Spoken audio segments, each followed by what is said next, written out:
organizar nisso aí e acaba tendo que separar um pouco o que são os sentimentos da gente e qual o papel da gente para poder ajudar os pacientes, porque a gente tem que lembrar que o que está em jogo não são os nossos valores individuais, mas sim os valores que representam o paciente, representam a sua família, e isso sim é mais importante do que a própria visão que a gente tem. Mas, de alguma forma, a gente acaba sendo induzido a, a ter uma reflexão também sobre a nossa própria finitude, quando a gente começa a lidar com essas coisas e pensar nisso aí.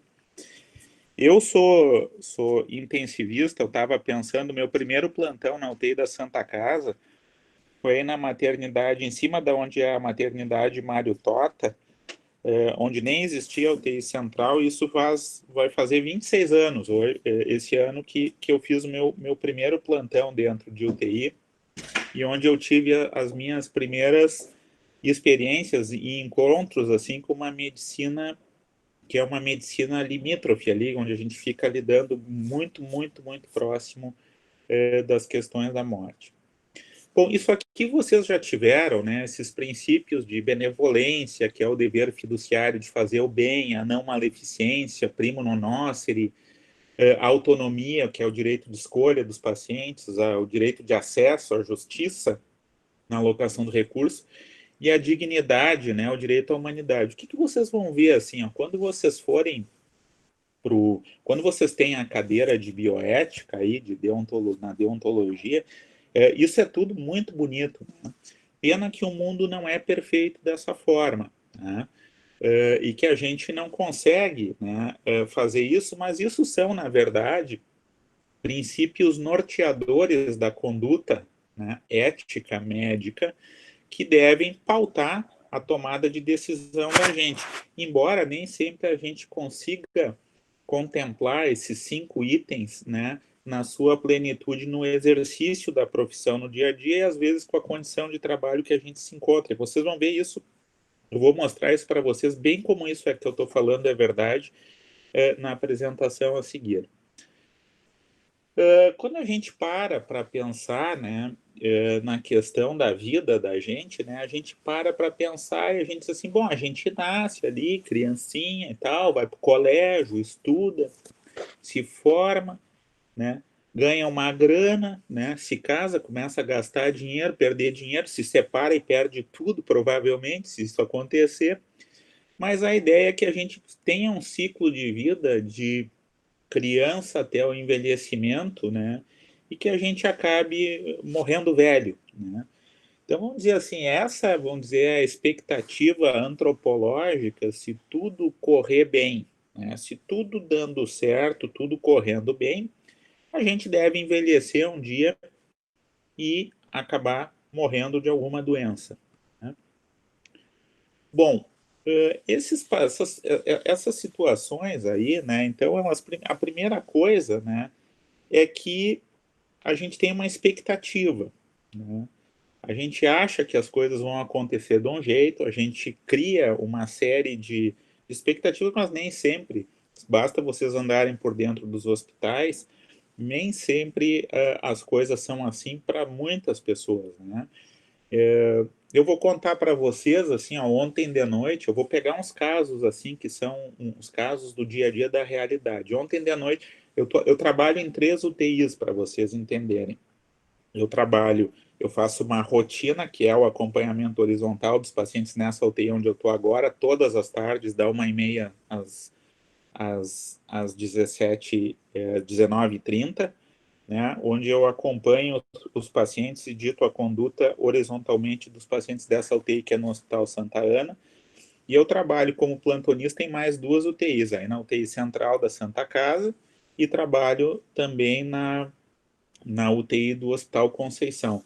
As 2 UTIs onde eu trabalho agora, né, como plantonista, são UTIs COVID, que a gente diz, só entra paciente COVID. Então, vocês imaginem a situação que é, né, ontem de noite, para vocês entenderem o contexto do que eu estou falando, eu era o plantão na UTI do Hospital Conceição. A minha função ontem de noite era ser o avaliador, né? O avaliador, ele é o alocador de recurso leito de terapia intensiva, ou seja, ele é do time dos intensivistas que estão de plantão no hospital. Eu sou responsável por decidir quem vem para a UTI. Qual é o pequeno problema? Eu não tenho leito para todo mundo que precisa vir para a UTI, né? Eu tenho que escolher quem vem para a UTI e para isso eu tenho que usar, vocês imaginem que todos aqueles princípios bioéticos que a gente falou, os 5 princípios, eles acabam tendo que ser respeitados, né? Então, é muito comum essa situação de triagem, de alocação de recurso. É muito comum a incapacidade de comunicação. Vocês vejam agora, os hospitais eles estão fechados. Esses hospitais Covid, o paciente entra para dentro, ele não se comunica mais com a família. A gente se comunica com a família por telefone, no horário de visita, diferente do que a gente fazia, que é uma conversa pessoal. A gente não tem o representante legal do paciente quando ele está incapaz de se comunicar, né? Às vezes, dentro de uma emergência, das coisas, a gente tem lá misturado a vítima, o criminoso e o policial junto dentro de uma mesma unidade de emergência sendo atendido ao mesmo tempo. Quem é que a gente atende primeiro? Não, vamos deixar o bandido morrer, né? Então, essas coisas, elas estão muito latentes em quem faz essa medicina de doente grave, medicina de emergência e medicina de terapia intensiva, né?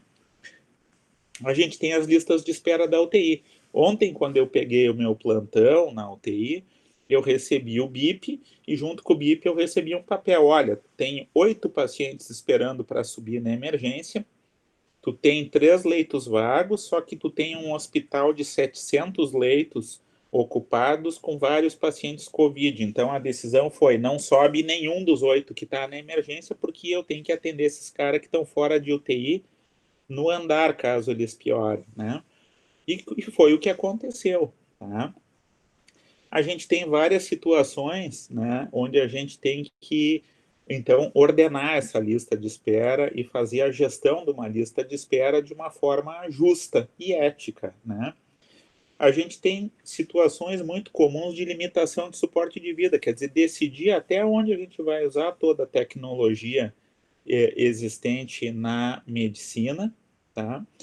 Tem a questão da morte encefálica, da captação de órgãos, e tem a questão de evitar a distanásia, quer dizer, a terapia intensiva é um ambiente altamente tecnológico de manutenção de suporte de vida, onde a gente, de uma certa forma, acaba tendo que dosar com muito bom senso a utilização dos recursos que estão disponíveis para a gente.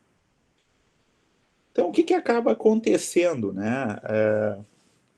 Não tem recurso para todo mundo. Essa é a verdade. Bom, aí sempre a gente diz assim, bom, não tem recurso para todo mundo, né?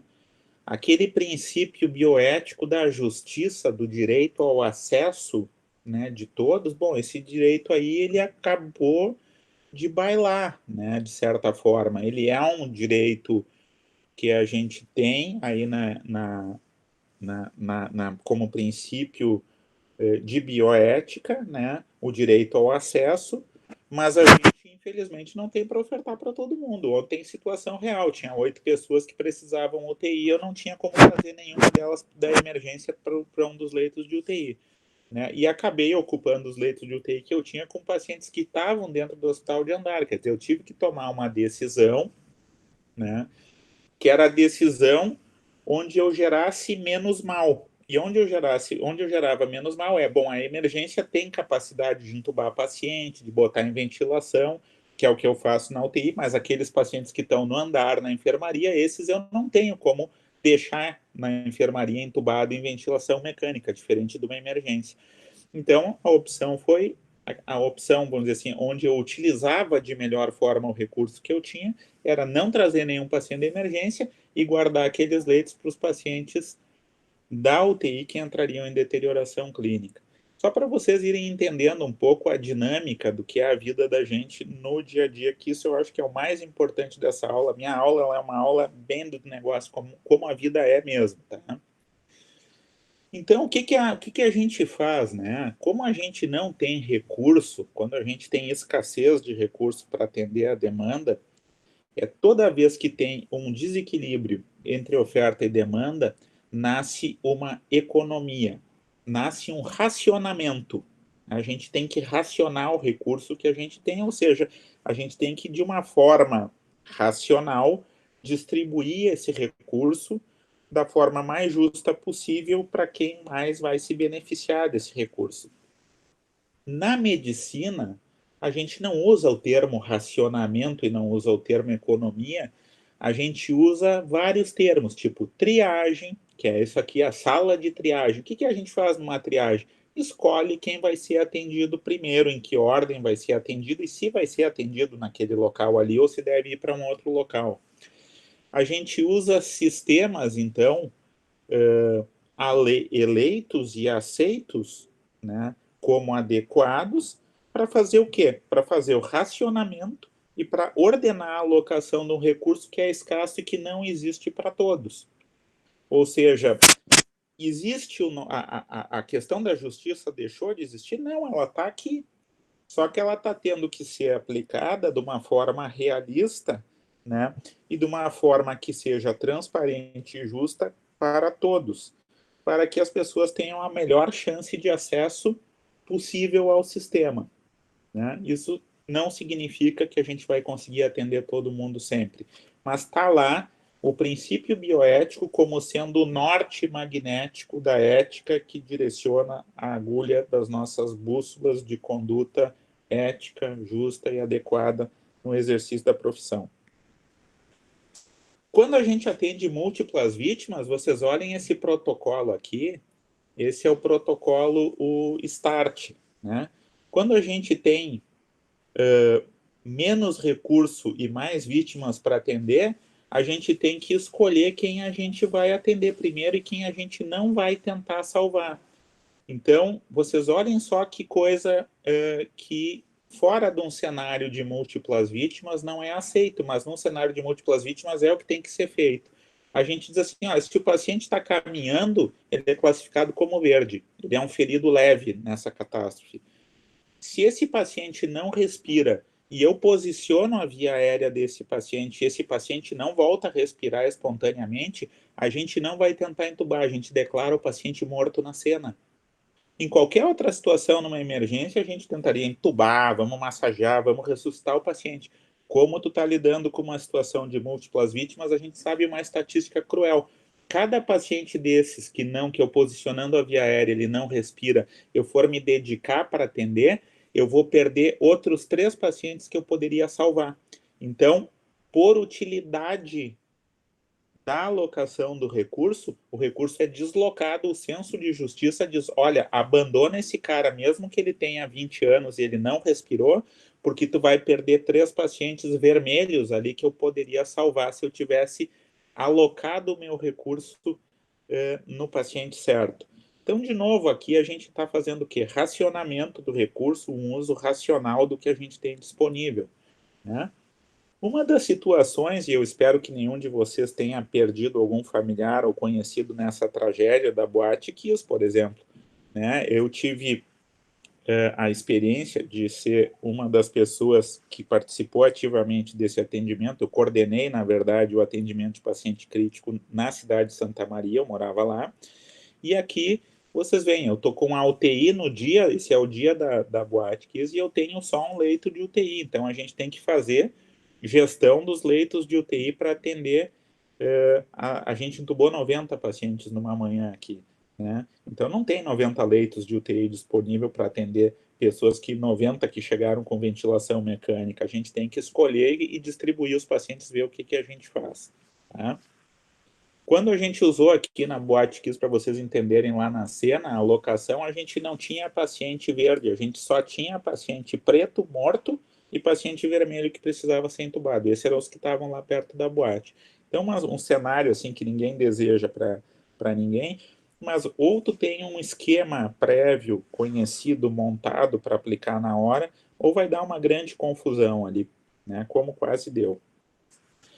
Então, qual é o princípio definidor para a gente, para alocar recursos, né? Assim que respeite a questão ética? É lotérico, vamos sortear no palitinho, quem tirar o mais comprido ou mais curto leva o recurso.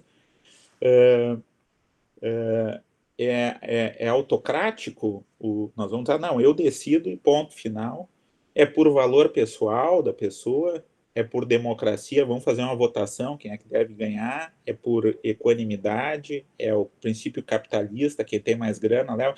Vocês viram como é difícil fazer isso aqui e manter. Normalmente a gente usa um recurso, né, da forma que a gente consiga beneficiar as pessoas que têm mais chance, né, e fazendo a utilização mais racional do recurso que a gente consegue, né.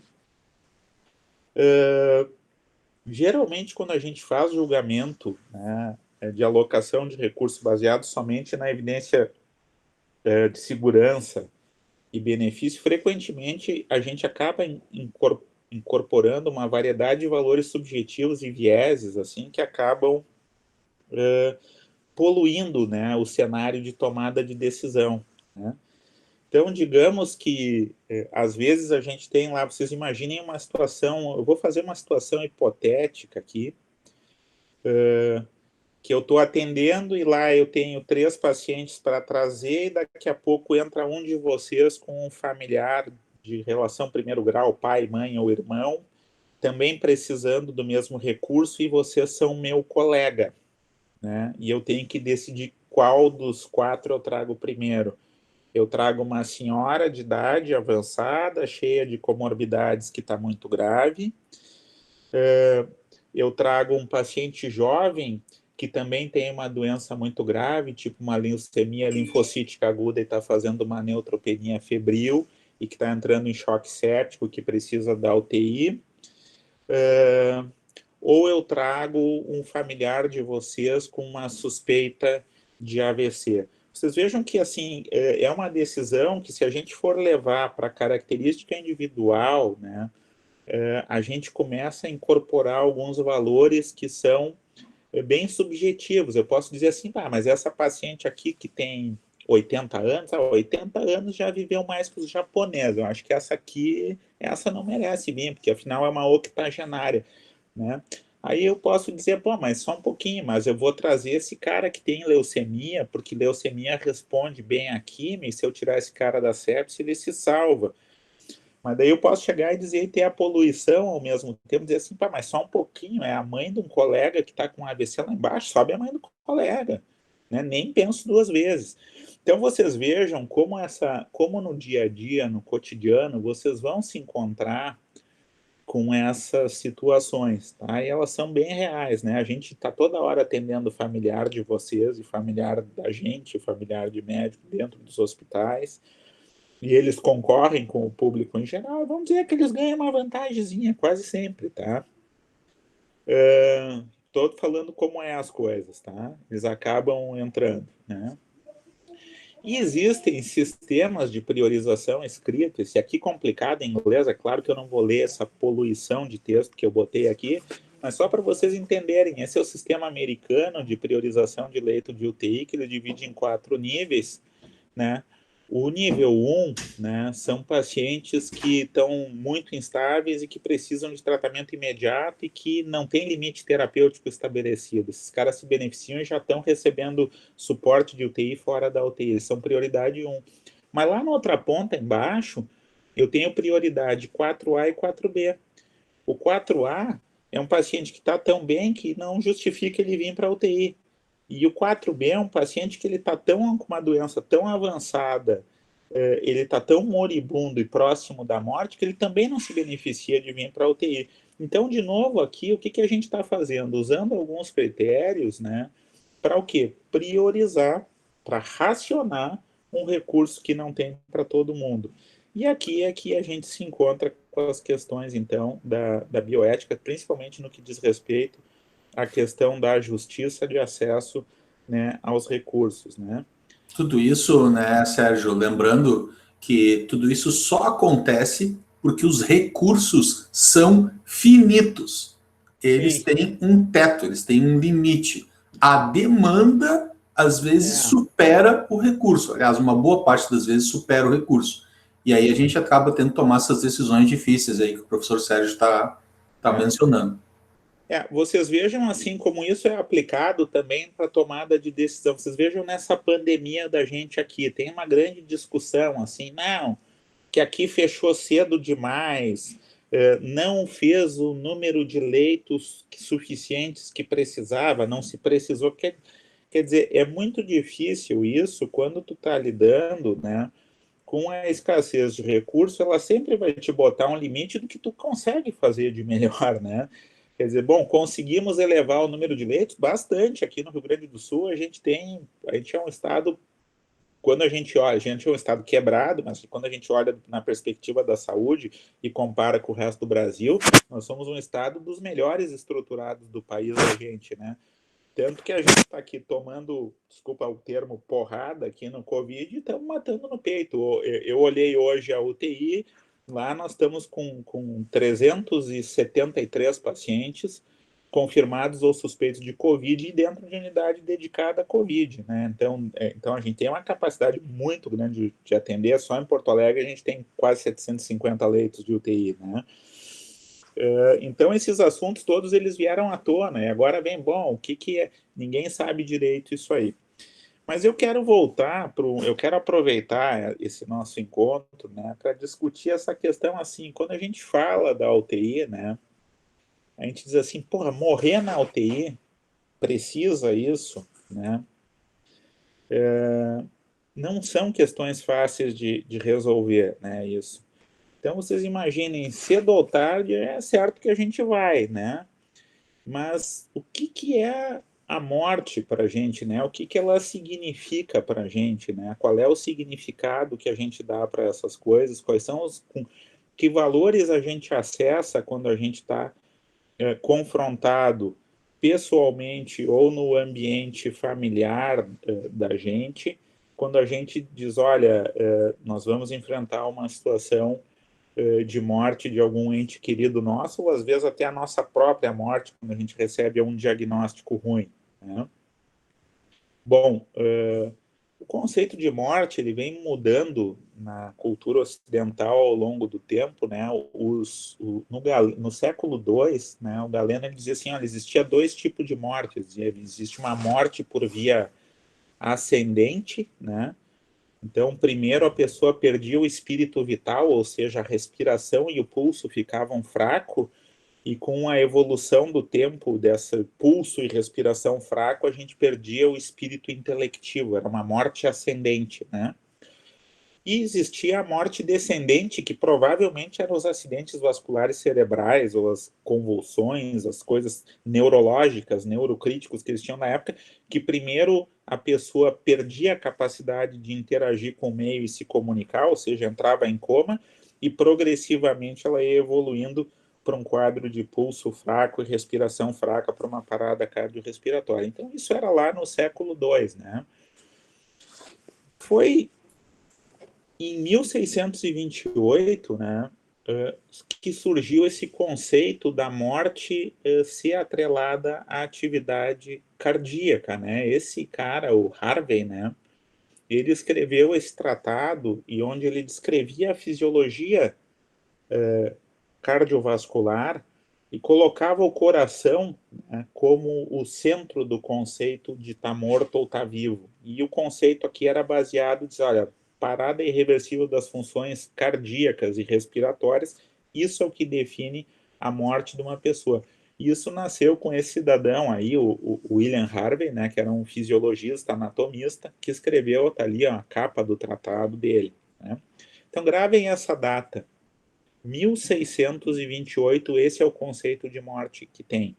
Então, por isso, não de graça, né, esse conceito aí, ele durou até 1968, há exatos 51 anos atrás, né, onde se começou com o conceito de morte encefálica, né.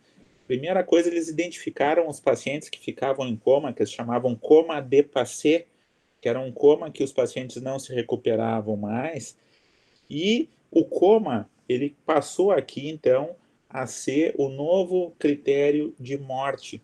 Mas vocês vejam que isso aqui, o que nós estamos falando aqui, pessoal? Nós estamos falando de um conceito científico de morte, mas o que a morte representa para as pessoas, né? A morte representa separação irreversível para algumas pessoas, significa algo que não pode ser revertido. Eu estou tirando fora aqui a perspectiva religiosa, pessoal, tá? Mas o sofrimento geralmente vem com uma questão de separação, de não reencontro.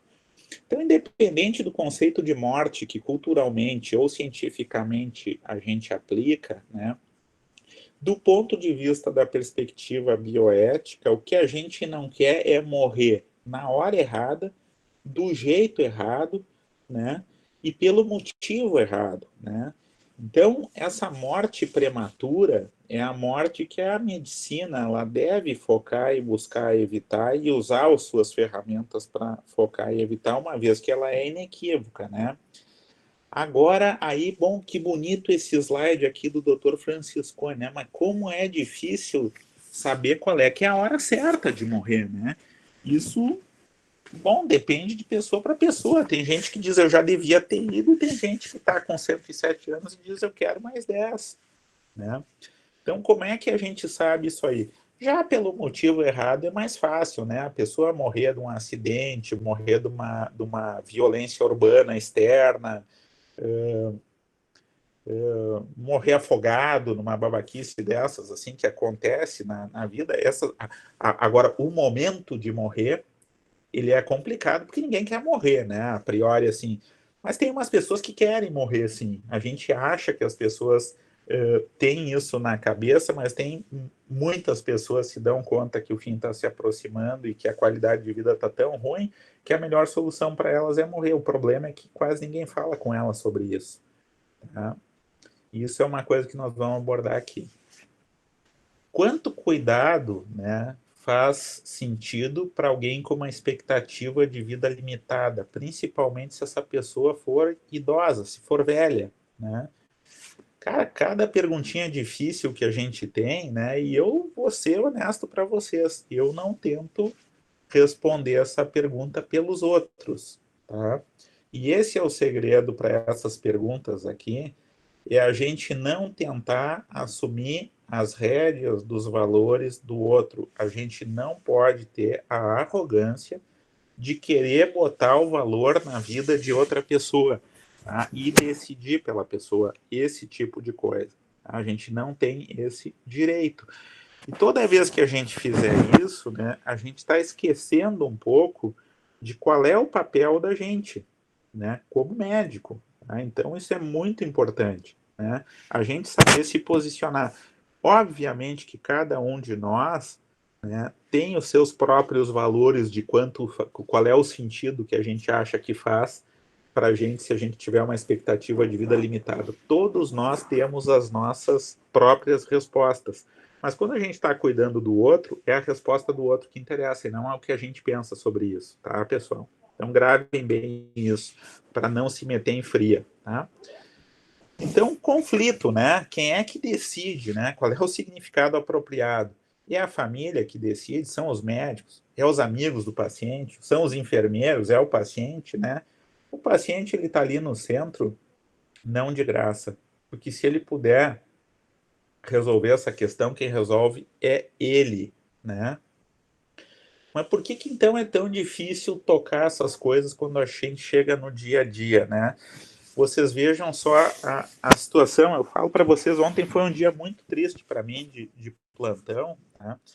Porque ontem eu peguei um plantão e eu estava recebendo na UTI, na internação, um paciente de 33 anos que não era Covid e tinha tido um diagnóstico de leucemia em 2018, tinha feito quimioterapia, tinha tido uma recidiva da leucemia dele, estava tratando de novo, só que agora ele estava tendo uma complicação gravíssima do tratamento. Ele começou com uma diarreia absurda nos últimos 3 dias e o paciente estava chocado, acidótico, hipotenso, severo, entrando em insuficiência respiratória, mas completamente lúcido, né? E eu fiquei com esse paciente até as 15 para 6 da manhã da noite passada, sendo que até as 13h30 da manhã ele não estava entubado, ele estava conversando comigo enquanto eu ia fazendo as coisas, botar um acesso central, pegar uma linha arterial para medir pressão e tudo.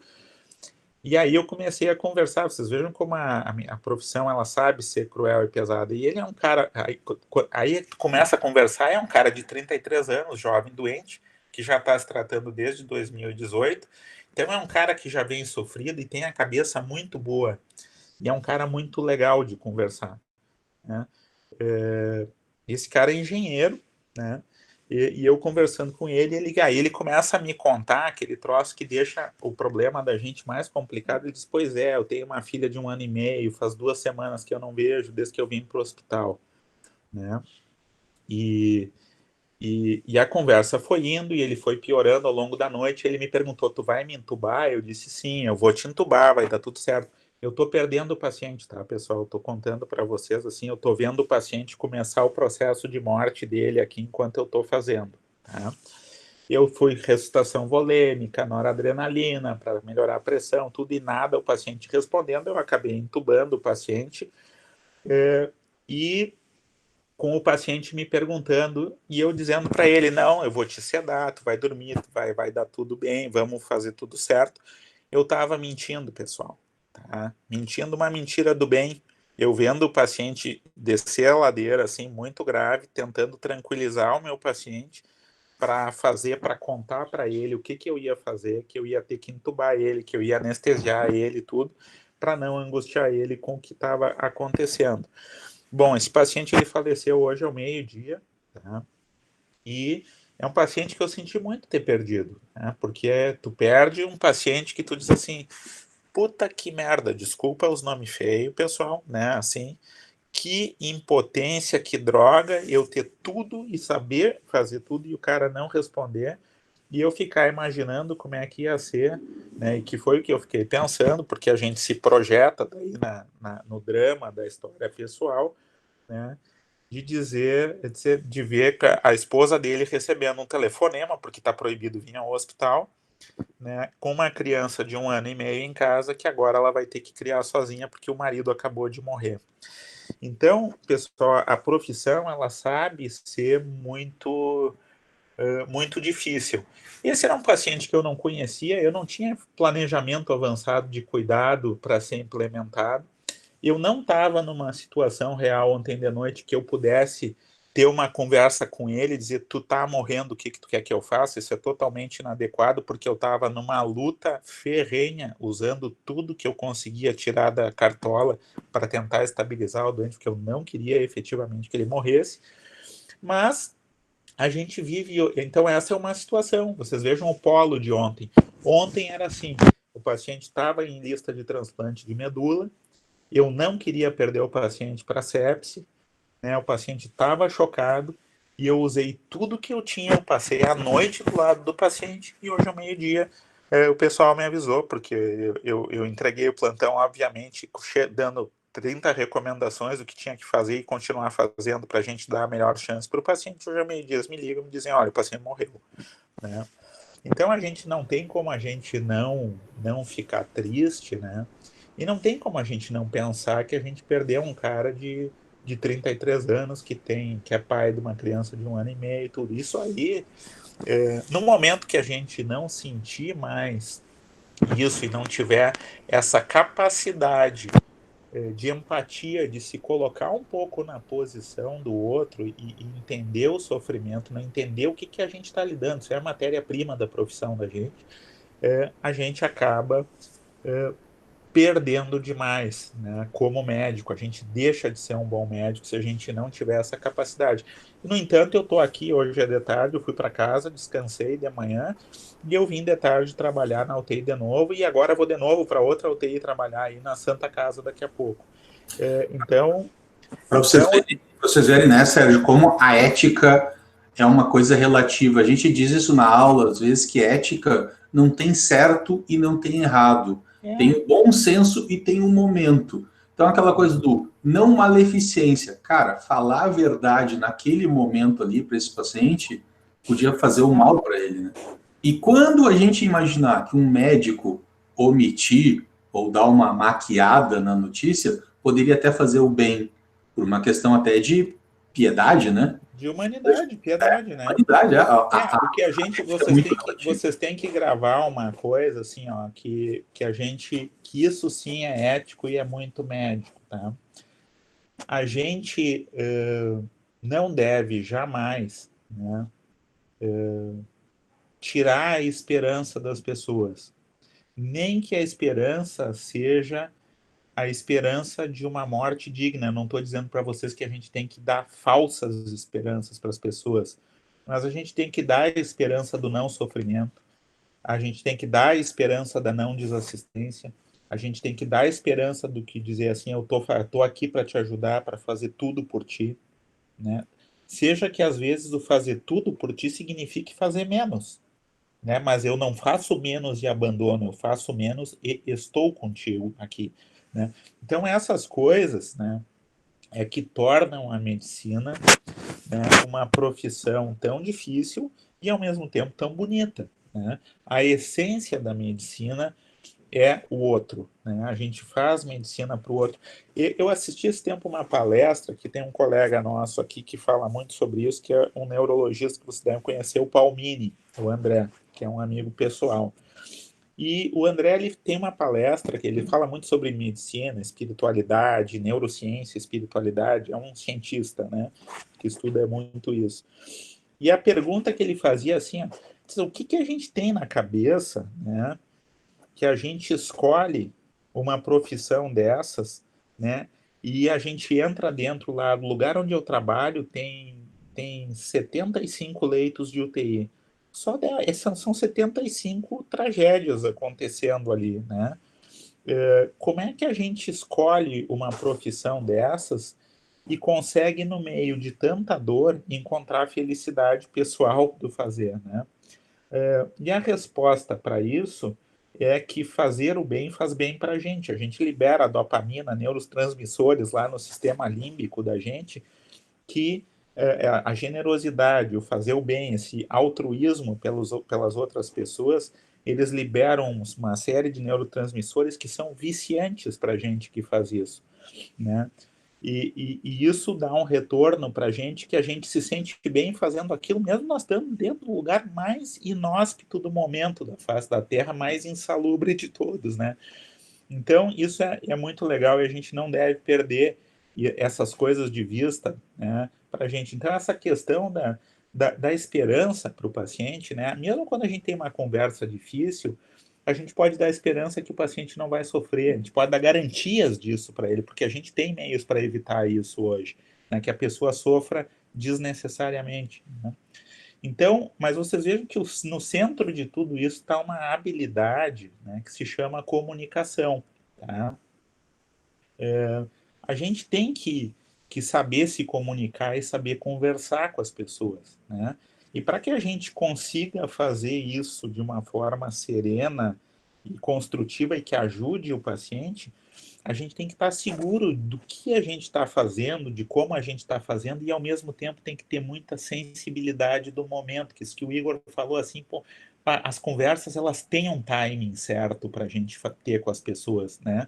Tem momentos que é melhor não falar algumas coisas e depois falar, né? Escolher um momento apropriado. E isso, vamos dizer assim, é a parte da comunicação que tem a ver com a empatia, com afeto, né?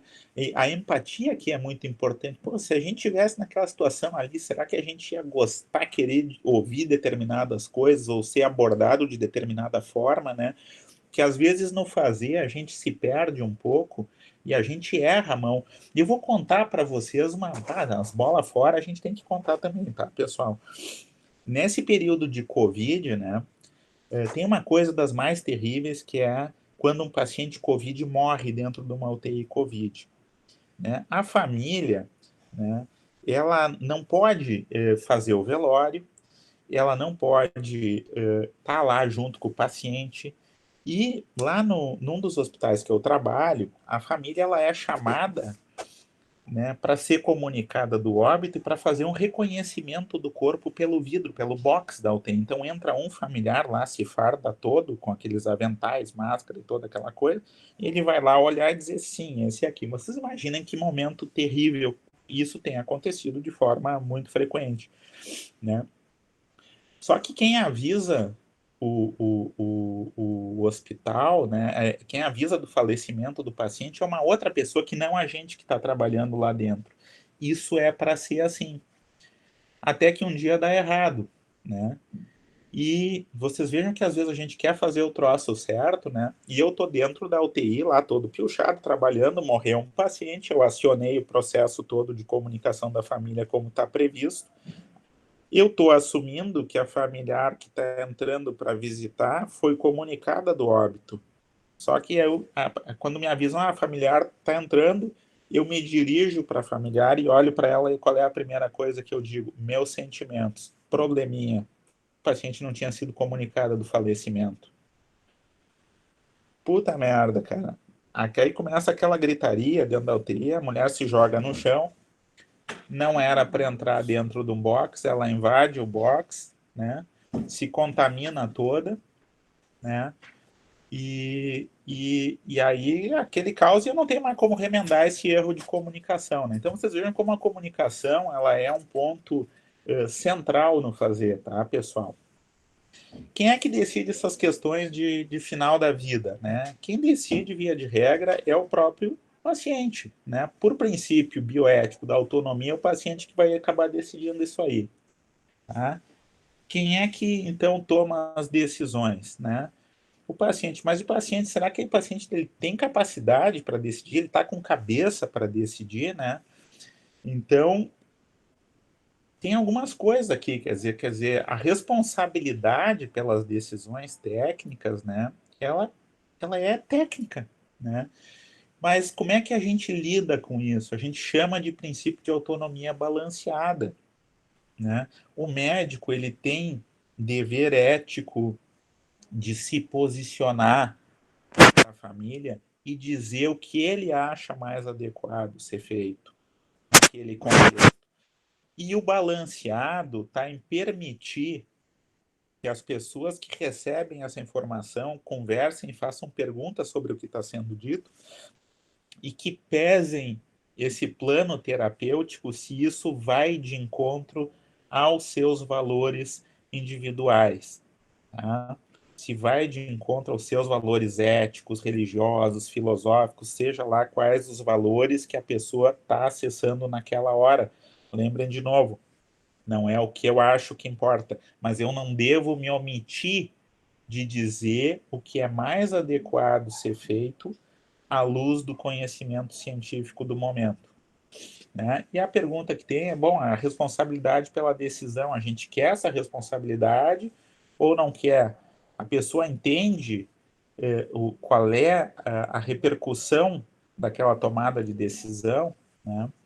Então a gente precisa, para fazer isso, quando dá tempo, conhecer os valores e expectativas do paciente. Para conhecer isso, a gente precisa se comunicar bem, né? E a gente vai tentar guiar e auxiliar a tomada de decisão de acordo com os valores do paciente, coisas que não contrariem valores primordiais do paciente. Pessoal, Sérgio, se eu sei que eu tenho uma doença terminal, um câncer, alguma coisa do gênero, eu posso chegar e te dizer assim, doutor, por favor, se eu parar, não me ressuscita.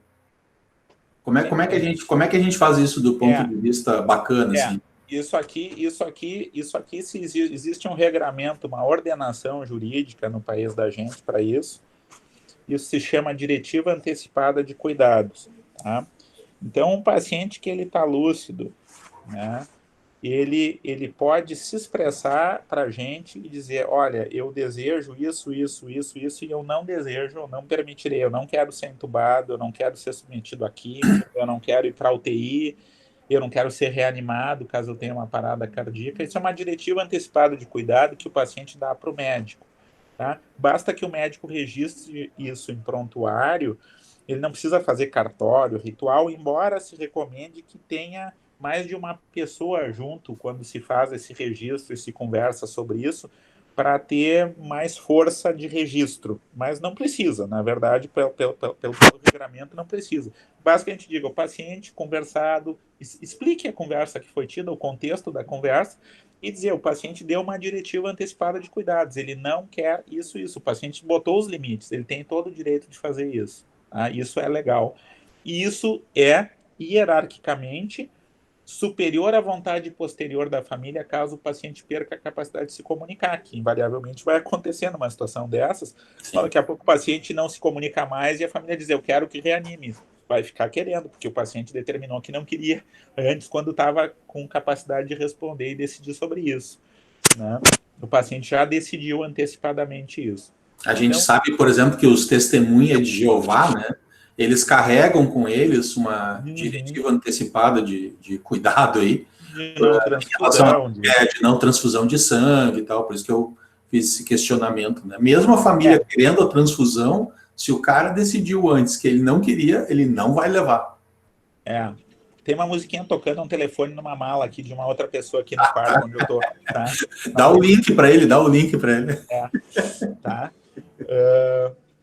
Bom, então é assim, pessoal, tá? É mais ou menos assim que funciona. Se a gente... Não existe um instrumento para a gente saber se a pessoa está apta para tomar decisão ou não, tá? Então, assim, a gente tem ali... O paciente está deprimido, não está? Tem costumes, tem etnicidade, né? Vai ser um procurador que vai tomar a decisão pelo paciente.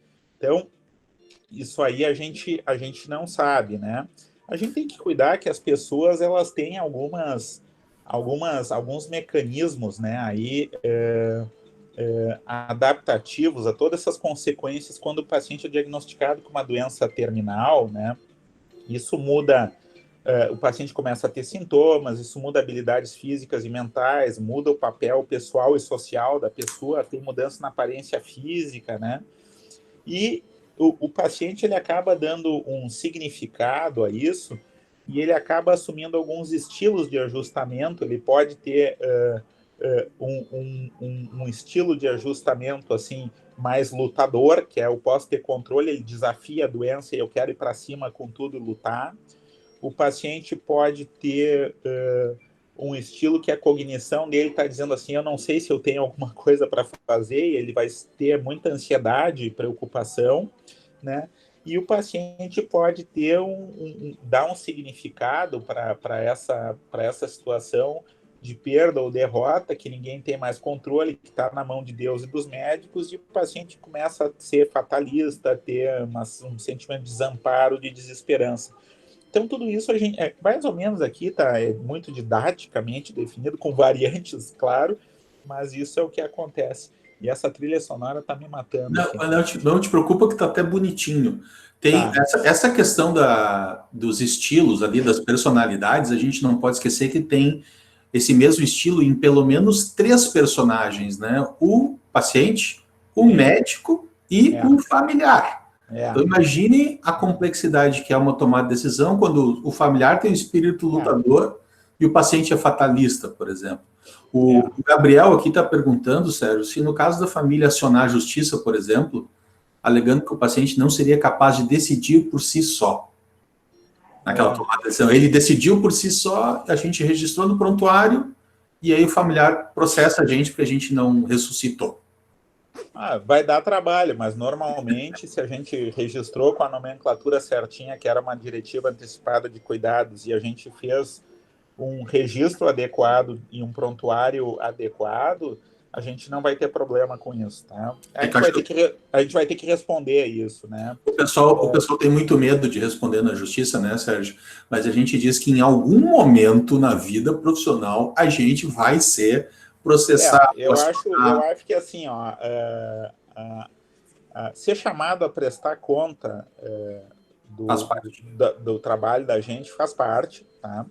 A gente tem que praticar uma medicina de boas intenções, né? Vamos dizer assim, e de bem fazer, né? E documentar isso, né? De uma forma muito clara, né?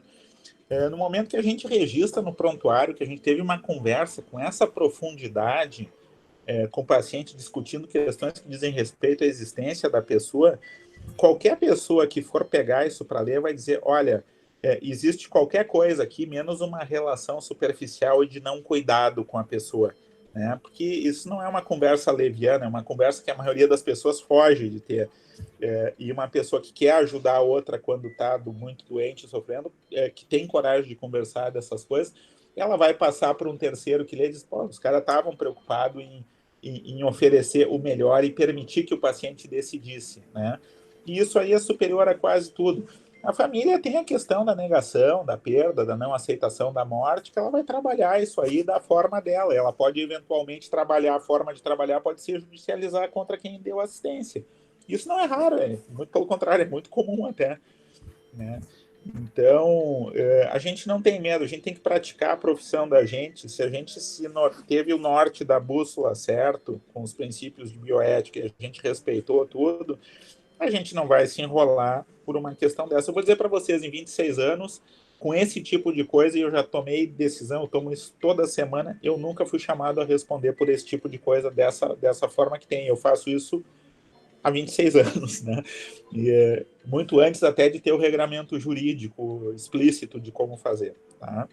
Os médicos sempre fizeram isso, né? Se foi o papel de antropológico do pajé que a gente é para a tribo onde a gente vive. Tá? Boa, boa.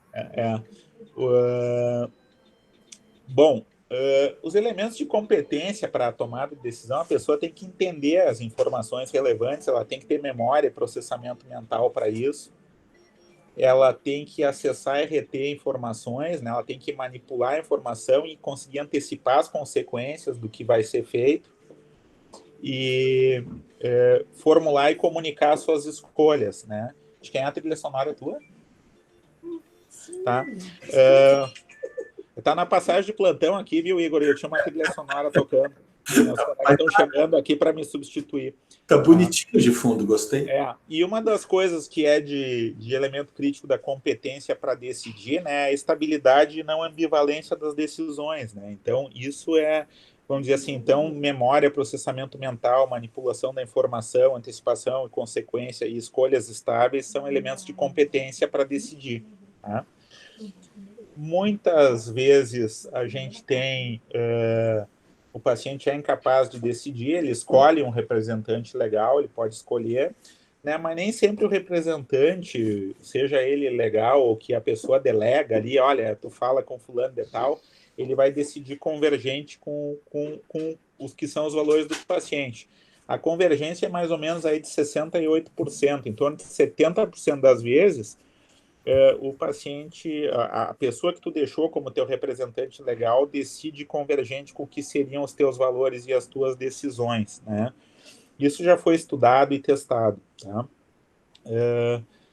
Mas, na verdade, a gente, como médico, tem um artifício para lançar quando a gente está conversando com um representante legal porque o paciente não se comunica e a gente quer acessar os valores do paciente, fica uma dica da gente perguntar para a família, de dizer assim, mas digamos que o seu João ele pudesse estar aqui participando dessa nossa conversa.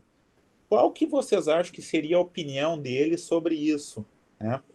Então, vamos dizer assim, esse artifício de acessar a memória, fazer a família acessar a memória da pessoa que está incapaz de decidir e perguntar qual seria a opinião dela caso ela pudesse estar participando da conversa, e isso tem um papel porque ela tira um pouco do peso da decisão de cima do próprio familiar que está ali na tua frente, e ele vai dizer, porque conhece os valores da pessoa, dizer, não, ele gostaria ou não gostaria que fizesse isso, fizesse aquilo, ele não ia querer isso, né? Ou ia querer isso, né? Porque ele quer viver. Ele pode falar para qualquer um dos lados isso aí.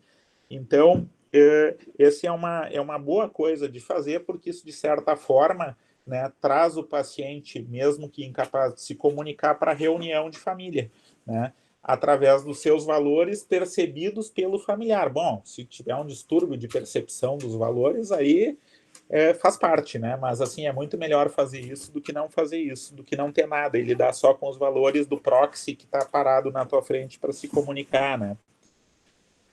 Então, Sempre que a gente tem planejamento antecipado de cuidados, né, que uma pessoa expressa os seus desejos, isso é registrado, a gente tem mais qualidade de vida no final da vida, a gente gera menos ansiedade e depressão, a gente tem uma boa base para uma tomada de decisão racional, né, e isso sempre acaba trazendo muitas coisas positivas para o paciente, né, e para a família, né. Existem os países eles usam várias nomenclaturas para essas coisas, testamento vital, diretiva instrucional, procurador de cuidado em saúde. Cada país tem uma ordenação jurídica própria e chama essas diretivas, que são, no nosso país, chamam de diretiva antecipada de cuidado, né, com uma nomenclatura diferente, mas o sentido delas é totalmente o mesmo. O fato é que quando uma pessoa está muito doente, né, 85% dos pacientes eles desejavam que esses assuntos relacionados ao final da vida fossem abordados com eles em algum momento pela equipe médica, né? E vocês viram que não é o que a gente vê acontecer no dia a dia. Então, aqui, essa habilidade de comunicação, né? Ela depende muito de vínculo, depende da gente ter estabelecido um vínculo de muita confiança com o paciente e a gente conversa essas coisas direto com o paciente. Geralmente, com toda a sensibilidade do mundo, respeitando o timing, vendo o melhor momento de conversar, sabendo o ritmo da conversa. Não existe uma fórmula de bolo sem ser a fórmula da sensibilidade humana, do tato e do bom senso na condução de uma conversa, para que a gente conduza a comunicação de uma forma não violenta para o paciente, né? Então, nas empresas existem cursos de comunicação não violenta que deviam existir na medicina, né? Para a gente aprender a falar direito com as pessoas sem causar com a conversa da gente mais sofrimento do que o que já está presente pela própria doença, né? Existem várias ordens de não ressuscitação que podem ser dadas, a gente decide isso dentro das UTIs toda hora, né? E os pacientes próprios podem dizer, eu não quero ser reanimado caso eu tenha um evento. Quer dizer, um paciente que tem baixa probabilidade de ter um desfecho desejado numa manobra de reanimação, isso é totalmente fútil tentar reanimar um paciente que não vai sair. Se o paciente vai ter qualidade de vida inaceitável depois que foi reanimado, se a gente tem como acessar isso de alguma forma, também não parece adequado, né? E se já tem uma qualidade de vida inaceitável, uma parada cardíaca é um desfeito desejável até para o paciente, né? Bem-vindo. Então, a gente tem que saber lidar com essas questões aí no dia a dia da gente, tá, pessoal? Isso não tem nada de antiético nisso aí, né? Para o paciente, né? No paciente, isso aqui é bem coisa de americano. No caso de uma parada cardíaca, você deseja ser ressuscitado? Se você ficar incapacitado, quem você gostaria que decidisse por você? Obviamente, pessoal, eu estou fazendo uma caricatura, né?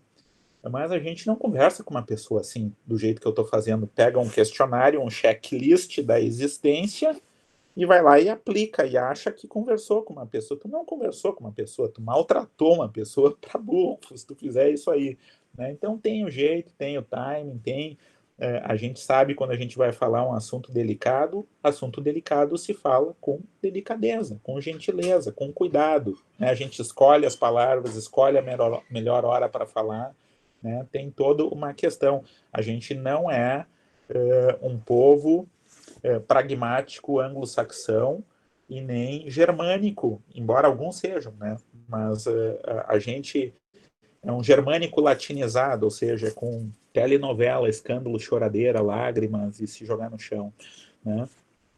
O que vocês têm que ter em mente sempre, pessoal? Por mais que uma pessoa ela diga assim, se eu disser para vocês assim, se acontecer tal coisa contigo, muitos de vocês vão dizer, eu prefiro morrer. Eu também digo isso. Se acontecer isso, eu prefiro morrer. Até que chega uma situação real para ti e que tu tem o que eu chamo de reality check ahead. Quer dizer assim, agora tu não tá mais lidando com uma situação hipotética, a situação, a batata tá quente na tua mão e tu diz, mas não é bem assim. Eu, na verdade, eu quero viver mais um pouco, eu quero fazer tal coisa, ou eu não quero fazer tal coisa, Mas assim, a gente tem o direito de mudar de opinião quando a gente é colocado na situação não hipotética, não teórica, mas na situação real. Então, isso tem que ser preservado para o paciente, isso é totalmente bioético, permitir que as pessoas mudem de opinião e desejo ao longo do tempo, quando elas são colocadas na situação real e não mais ser isso, ser aquilo. Não, agora é isso, é aquilo, e aí? Né? A pessoa, não, pensando bem, doutor, vamos em frente aqui, eu quero manter as coisas. Né? O importante aqui, né, é a gente, de uma forma, com uma asserção bem medida, né, colocar essa balança do ônus e do benefício das intervenções e não intervenções, né, que a gente faz porque tem a perspectiva técnica do caso, a gente explicar isso para o paciente dizendo, olha, a gente acha que mais adequado é ir por aqui, né, mas o desfecho, de novo, é centrado nos valores do paciente. Tá? Outra questão central é assim, será que não iniciar um tratamento é a mesma coisa que matar um paciente? Não, e a resposta é a seguinte, tá, pessoal? Se chama, ou de iniciar um tratamento é igual a matar um paciente, se chama duplo efeito, por exemplo. Digamos que eu chegue e diga para vocês, não, olha, esse paciente ele está morrendo, vamos colocar uma sedação com morfina em bomba de infusão contínua, porque o paciente é um paciente com cuidado paliativo exclusivo que está na reta final da existência dele aqui. Então, vamos sedar ele com morfina. Pessoal, a morfina, vocês acham que ela vai acelerar ou não o processo de morte do paciente? Ela vai dar depressão respiratória, vai dar hipotensão e o paciente vai morrer mais rápido. Bom, então tu matou o paciente, tu acelerou a morte do paciente, mas eu não usei morfina por isso. Eu usei morfina para diminuir o sofrimento do paciente. Então, aqui é que está a chave ética disso aqui. Quando a gente faz uma intervenção ou deixa de fazer uma intervenção para mitigar sofrimento ou não adicionar sofrimento, isso não é o equivalente ao matar o paciente. Isso se chama duplo efeito. Se o paciente morrer mais rápido porque a gente não vai ligar a hemodiálise para o paciente, bom, isso é um duplo efeito. Agora, eu não disse assim, eu não vou fazer hemodiálise para que tu morra. Eu disse, eu não vou fazer hemodiálise porque ela vai adicionar um tratamento fútil, desnecessário, que configura a distanásia, que está prevista no Código de Ética. Então, não adicionar um tratamento e retirar, às vezes, um tratamento que passa a ser considerado fútil a partir de determinado momento, não é o equivalente de matar um paciente. E o que tem aqui é a questão da intencionalidade. O que dirigiu a gente, né? O importante é que a gente tenha e proporcione para os pacientes da gente uma morte tranquila, que é aquela onde a gente minimizou o sofrimento do paciente, a dor, né, usou recursos paliativos adequados e que o paciente, principalmente assim, não é porque a gente mudou a meta terapêutica que a gente abandona esse paciente ao relento para morrer desassistido. Um paciente terminal é o paciente que mais merece nossa atenção, no meu ver, porque ele está passando por um dos momentos mais sublimes da existência dele, que é a própria morte, que é tão sublime quanto nascer, na minha visão. Então, esse paciente ele precisa ser muito bem acompanhado, né, para que a gente garanta que a meta terapêutica de não sofrer desnecessários, de não se sentir abandonado, de não se sentir negligenciado, que significa ele precisa ter alguém ao lado. O que a gente tem feito na UTI? Esse hospital que eu trabalho, Santa Ana, é um hospital de pacientes crônicos que vêm para a UTI muitas vezes para ser tomada decisão de terminalidade. A gente faz extubação paliativa. A gente chama a família, conversa e estuba o paciente para que o paciente não morra com um tubo na garganta dele. E é uma das coisas mais lindas de fazer, porque o sentimento que a família tem, na verdade, para a gente é de muito agradecimento, de que a gente cuidou da pessoa com muita humanidade, que a gente não submeteu a pessoa a coisas terríveis, que é estar respirando com o auxílio de uma máquina, de estar com um tubo na garganta. Vocês vejam só que a gente tem uma visão, às vezes, médica, que é viciada na intervenção, na tecnologia, mas o menos intervenção, quando bem explicado para a família, parece muito mais lógico e adequado, né? E isso tudo é para que a gente garanta para os pacientes uma morte com dignidade, né? Aqui está o bem do paciente, o bem médico, biomédico e clínico, né? é o bem que né? E a gente tem que agir no melhor interesse do paciente, da gente, sempre, o melhor interesse do paciente. Nenhum familiar quer perder um ente querido, mas a gente sempre tem que dizer assim, a gente está agindo no melhor interesse para o paciente. A gente, às vezes, tem que dizer para a pessoa com todo carinho que deixar alguém que a gente ama partir é o melhor ato de amor que a gente pode e maior ato de amor que a gente pode ter por alguém que a gente efetivamente ama é deixar a pessoa descansar. Todos vocês sabem disso, eu tenho certeza que nas famílias de vocês, as histórias das perdas dentro das famílias, ela ensina esse tipo de coisa para a gente e a gente sai com o sentimento, depois que alguém que a gente ama morre, de que a pessoa descansou, que finalmente, bom, que bom que parou de sofrer, né? E que é o que a gente quer. A gente quer uma morte tranquila, a gente não quer sofrer, na verdade. Então, o bem, né, último ou definitivo, né, como finalidade da vida através da percepção do paciente, o sentido, né, o destino da existência, né? Pessoal, olha só, esse aqui é um hospital, eu tive a oportunidade de ficar lá, né? É um hospice, na verdade, não é um hospital, né? Essa é a Dame Cicely Saunders, que fundou o movimento dos hospices. O movimento dos hospices nasceu em 1968, e esse aqui é o São Christopher, né? São Christopher é o São Cristóvão, né? E eu encerro essa apresentação para vocês com essa mensagem, né, aqui, né, dizendo o que o São Cristóvão fazia. Eu não sou religioso, tá, pessoal? Eu vou dizer para vocês até que eu sou um cara mais pro lado do ateísmo do que de qualquer religião, mas a história ela ilustra essa questão humana, né, do ajudar da outra pessoa, né? O São Cristóvão ele tinha trabalhado, né, para um cara que não era muito do bem, né, que era o Lúcifer, mas daí ele descobriu que quem era o cara legal mesmo era o Barbudo, e ele ia trabalhar para Deus, então, e não mais para o diabo, né? E a função que Deus deu para ele, disse: olha, tu vai ficar ali dentro do rio, como tu é um gigante, né? Tu vai ajudar as pessoas a fazer a travessia desse rio. E ali está nesse quadro o São Cristóvão gigante, né, com uma criança, né, no dorso, ajudando a atravessar o rio. Até que um dia, e ele ficou fazendo isso, né? Ele ficava ajudando as pessoas a atravessar, fazer essa travessia.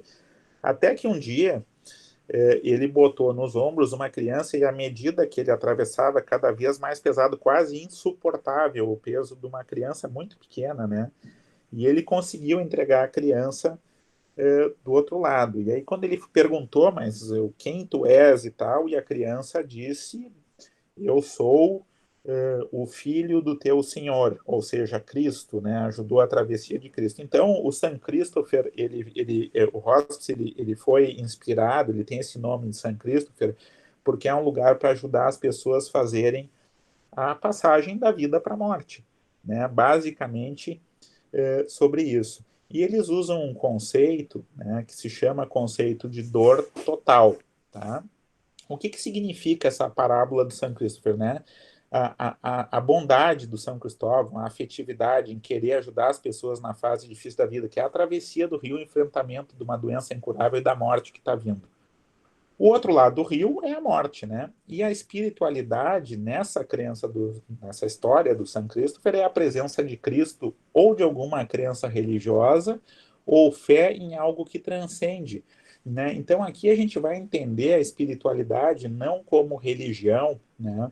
Mas que código de valores, que ferramentas aquela pessoa que sabe que está morrendo ou que sabe que um outro ser amado seu está morrendo, né? Essas pessoas que estão vivendo um momento de perda ou de própria morte, o que elas acessam para transcender a existência e dar um significado à vida que está terminando? Né? Isso pode ser religioso, pode ser filosófico ou não, mas as pessoas elas dão um significado, né? Então, essa história do São Cristóvão, eu digo assim, os médicos, eles têm que ser um pouco São Christopher dos seus pacientes, né? A gente tem que, sem invadir, né, conduzir os pacientes da gente, porque a gente passa adiando a morte dos pacientes durante muito tempo e a gente não vai salvar todo mundo para sempre. O certo é que em algum momento nós vamos morrer, os pacientes da gente também, e a gente tem que ser pessoas, se não que lida e trabalha diretamente com isso, mas que tenha uma cabeça preparada para entender isso, para entender que o papel do médico, né, ele muito poucas vezes ele é curar de fato, na maior parte das vezes ele é de aliviar sofrimento, de estar junto, de confortar o outro, né? E é aqui que está o prazer e é aqui que está a beleza da profissão, meus amigos. Eu vou ter que encerrar para vocês, porque eu vou ter que me deslocar para o meu outro hospital daqui a pouco, que é onde vocês estudam, tá? Tu Então, não, a gente tem um tempinho de 6 minutos para a tu gente não, conversar mais um pouquinho. tu não tem teletransportador ainda? Eu não tenho, mas em pensamento eu já estou lá na Santa Casa. Eu não sei, Tá? pessoal. Eu vou deixar para vocês, se quiserem comentar alguma coisa ou de repente colocar no chat, se tiverem encabulados de falar, ou se quiserem depois mandar por e-mail para mim, eu repasso as perguntas para o Sérgio, aquelas que eu consegui. O ruim dessa aula, assim, online, é que eu não escuto vocês, e quando a gente fazia essas aulas ao vivo, essa conversa ao vivo, ela é muito mais gostosa, tá? Desculpa eu falar isso aqui, essa telinha aqui, para mim, é o fim dos tempos, né? É interativo. Ou o princípio dos novos tempos, mas eu vou ter muita dificuldade para me acostumar com isso aqui. É muito mais interativo quando é presencial, não tem a menor dúvida. E a gente consegue olhar como é que está o rosto de vocês com o que eu estou falando, né? E parar para vocês, para que vocês falem, né? Então, eu desejo que tenha sido. Foi legal para vocês, pessoal, esse papo que eu falei é um papo muito de maluco, assim, ou tem isso, vocês acham que tem que pega em alguma coisa central para vocês, assim? Esse é um tipo de conversa que a gente não resolve numa hora só. Eu nunca tenho